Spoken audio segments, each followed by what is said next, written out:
Well, there's another version of utilitarianism that we might adopt, because the objections I just talked about are really more specifically to act utilitarianism. If I focus simply on individual actions and individual cases and individual scenarios, then it is the case that there are going to be times where breaking my promises maximizes happiness and sacrificing justice maximizes happiness. And those are unsavory consequences. We do become unhappy at the prospect of sacrificing those things because many people see them as equally valuable. So the utilitarian has an option to avoid those objections, and that would be rule utilitarianism. Rule utilitarianism says an action is right because it follows a rule that maximizes well-being.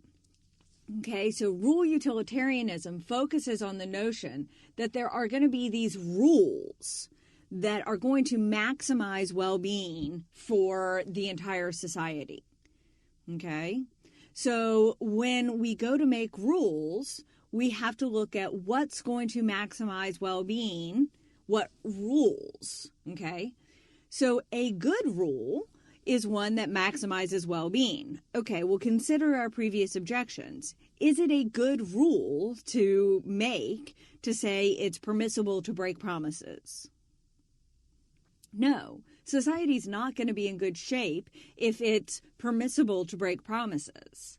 Okay? And it's not permissible to break promises when it maximizes happiness. That wouldn't be the rule, because that's act utilitarianism.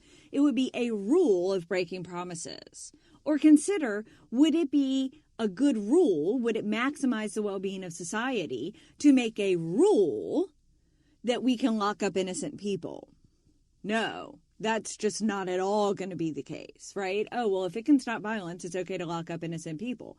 The society is going to become very, very, very distrusting of the police and the government under those circumstances, right?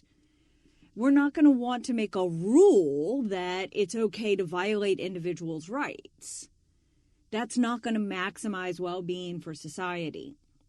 So rule utilitarianism avoids the objections that we were just looking at to act utilitarianism, because as a rule, we should not be locking up innocent people. We should not be breaking our promises.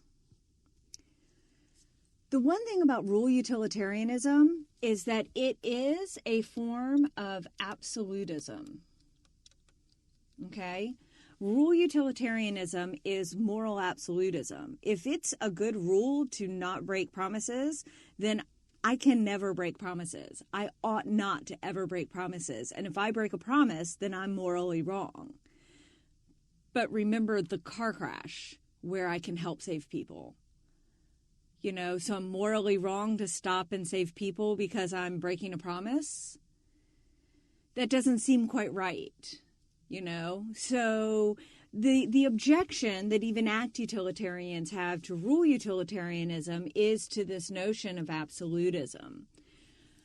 When we talk about moral rules being absolute, when we say moral rules must be followed regardless of the circumstance, we're confronted with that notion that it might be inconsistent with our moral life experiences. Remember that second criterion of adequacy. We are confronted under this case, in this case, that it seems like we have history of seeing moral rules have exceptions. There are exceptions to moral principles, and rule utilitarianism, and we're going to see in the future another one. You know, theories that say there are no exceptions to these rules become problematic. Does that make sense? Okay.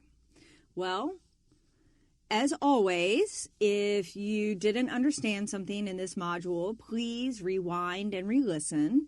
If you have any questions, please feel free to email me.